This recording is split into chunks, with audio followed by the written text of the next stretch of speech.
Hi. So I am continuing. Sorry, I hope you can hear me. I'm continuing kind of my exploration of family history, ancestry, kind of exploring the past as it pertains to my personal family history, but just in general this month as we're kind of getting ready to celebrate Pioneer Day in our faith. So, I have been contemplating actually some physiological concepts in regards to our own DNA and genetics. And we're finding now, this is still super new, but we're finding that does seem to be some association between trauma, that they specifically have looked at trauma of our ancestors and how that impacts us physiologically down the road. So it looks like what they're finding is that trauma changes genes that get turned on and off in terms of how expressions of those genes, and so that then gets passed down. These little markers on our genes gets passed down, and so those same triggers, it's possible that we then kind of get handed down those same kind of trauma responses. I think we know that this does happen. Trauma responses are handed down, whether or not it's genetically handed down in this way. I think that's what we're exploring more, and I find it pretty interesting. I also wonder if good things, right, are the positive ways that we are able to interact in our lives, if that also switches on and off genes that then get handed down too as things that we hand down to our family. And I find it interesting because when we talk about generations that carry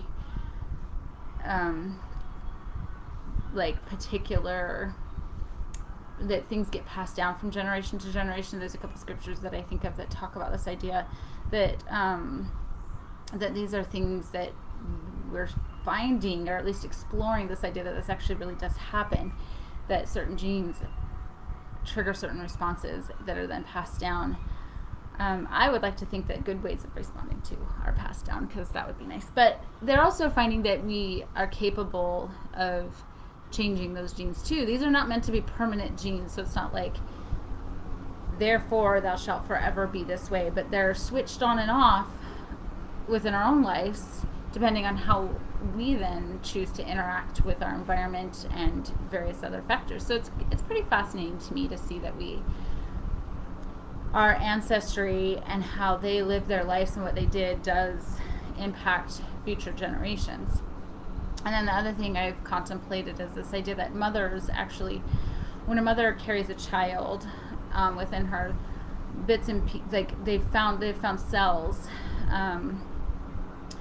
within the mother of the child that they carry, if that makes sense. So I have 7 kids, so I potentially have all of their genetic material and cells in me. I find that super interesting. And what I think is even more interesting is they are kind of seeing that there is, so for instance, when I have a problem within my body, those cells from the genetic materials of my children that I've carried within me they come to that space to try. I don't know exactly the exact mechanism. I didn't do a deep dive into this, but theoretically the idea is that they then are working with our immune response to help our bodies survive and move forward. So I thought that was super interesting. So not only are we seeing an association between past generations that is being passed down, but we're seeing this association between my future generations that are part of myself, that are helping me heal in various ways, theoretically, or just that's what they're kind of looking at. So one of the reasons I've looked at this is because I've been contemplating the idea of how our ancestry impacts us today in very, very real scientific ways. This is the way right now we interact in our world, is through science. It's the way we understand the world. So I find that pretty fascinating. It then lends me to think in a spiritual sense. Does it not then make sense that the essence of my ancestors also continue to interact within me? So now I'm kind of moving into more philosophical, spiritual realm, which is a different space than science, but I think they inform each other actually. But this idea that my ancestry can interact with me in a spiritual way. Now, kind of just reiterating that this is different way. Spiritual senses are different than, say, data or science. So I don't want to conflate the two. So it's not that I'm saying, I don't know. I think there's a lot of questions open in that realm. But I do like to contemplate the idea that the essence of my ancestors still speak to me today. That they continue to reach out to me in very real, powerful ways. And there are times, and recently I've had one of those, actually within the past couple of years, I have felt what I would call my ancestors reaching out to me. And I say this because that is what it feels like to me. It's like, so this is delving into the spiritual realm of what am I feeling?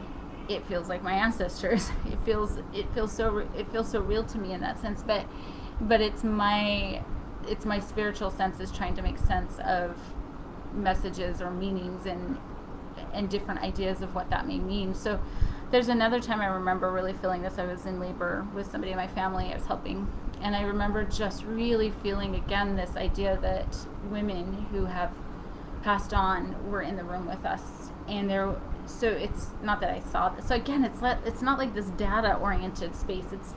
It's this feeling of an essence of something else different than me, right? Me, something different than me that is there and felt like women from the past. So I'm giving meaning to this experience. So I readily acknowledge that this is I like Thomas McConkie uses a word called dreamscape. So I'm inviting you into my dreamscape here. This is the meaning that I give to my spiritual experiences that are very real to me.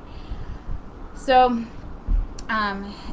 this idea that our families connect to us in various different ways, both scientific, the science realm of physiology and DNA and different chemical reactions, and the spiritual realm of that essence of who they were, and them somehow that being and creating meaning within yourself, I find pretty fascinating. So I like the idea that we can say our ancestors are talking to us.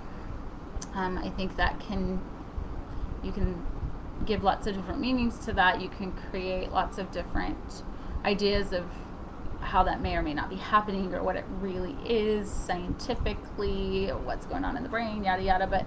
But the essence of it is that you still feel it, right? You still give meaning to it, and it changes you. For good and bad. I mean, if you talk about trauma being passed down, that's something that we have to work with and deal with and overcome. And then the goodness of that is also passed down and worked through and given to you as a gift. So I think that's all I want to say about that. Just the idea that, and just opening up this space of allowing your ancestors to sit with you in your space of being. Whatever meaning you want to give to that, it's up to you.